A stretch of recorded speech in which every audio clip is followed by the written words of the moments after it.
உன்னை நீ அறிய வேண்டும், உன் பெற்றோரை அறிய வேண்டும், குடும்பத்தை உணர வேண்டும், நண்பர்களை அறிய வேண்டும். இது நன்மை, இது தீமை என்பதை நீ உணர வேண்டும். உன்னையும் நீ உணர வேண்டும், சமூகத்தையும் உணர வேண்டும், உலகத்தையும் உணர வேண்டும், இம்மையும் உணர வேண்டும், மறுமையும் உணர வேண்டும். அது அப்பேற்பட்ட கல்வியை தான் நாம் தர வேண்டும். முக்கியம் தானே சார்? நிச்சயமா முக்கியம். ஏன்? வல்லதீன ஆமனு வஅமிலுஸ் ஸாலிஹாத்தி உலாயிக அஸ்ஹாபுல் ஜன்னah ஹும் ஃபீஹா ஹாலிதூன். என்ன சார் மீனிங்?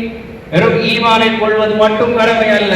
ஈமானை கொண்டு இறை வேதத்தை நம்பி எவர் நல்ல பழக்கங்களை நன்மைகளை செய்வார்களோ அவர்கள் தான் சொர்க்கத்தில் இருப்பார்கள். அவர்களுக்கு சொர்க்கம் கடமையாக்கப்படுகிறது.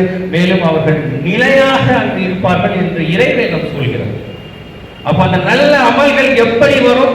அந்த நல்ல கல்வியும் நல்ல பண்பாடும் நம் பிள்ளைகளும் கல்வியின் வாயிலாக கொடுத்தாலும் மட்டுமே சாத்தியமே தவிர வெறும் கல்வி ஒரு நாளும் பயன்பெறாது. அதில் வாழலாம், ஆனால் இந்த உலகத்தை ஆழ்வதும் மறுமைக்கான வாழ்க்கை அது தராது என்பதை நாம் உணர்ந்து கொள்ள வேண்டும். என்னதான் சார் செய்யணும்? அதாவது ஃபைனலா சொல்லுங்க, ரொம்ப சிம்பிள்.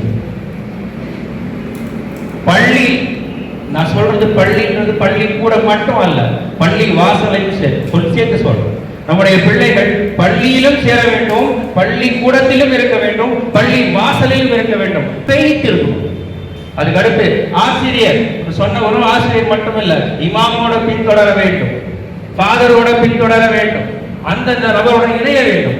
இறுதியாக நீ எந்த நிலையில் இருந்தாலும் சரி, உன் வாழ்க்கையில் வெற்றி அடையும் வரை நான் உன் கூட இருப்பேன் என்ற உறுதி அந்த பிள்ளையுடைய இதயத்தில் நாம் சொல்லாமல் விதைக்கப்படும் அளவிற்கு நம்முடைய மாற்றங்கள் இருக்க வேண்டும். நீங்க நல்லா யோசிங்க. பள்ளிக்கூடம், பெற்றோர் மற்றும் ஆசிரியர்கள் மூவரும் இணைந்தால் ஒரு ட்ரையாங்கிள் வரும். எப்படி முக்கோணம் இணைந்தால், ஒரு 3 கோணங்கள் இணைந்தால் முக்கோணம் உருவாகிறதோ, அது சமமாகிறதோ, அதே போல இவர்கள் மூவரும் இணைந்து செயல்பட்டால்தான் நம் பிள்ளைகளின் வாழ்க்கை வளமாக மாறும் என்பதில் ஒருவரும் சந்தேகம் இல்லை. ஒருவேளை நீங்கள் இதை போல செய்து கொண்டிருந்தால் அல்ஹம்துலில்லாஹ், எனக்கு மனமார்ந்த நான் வாழ்த்துக்களை தெரிவித்துக் கொள்கிறேன்.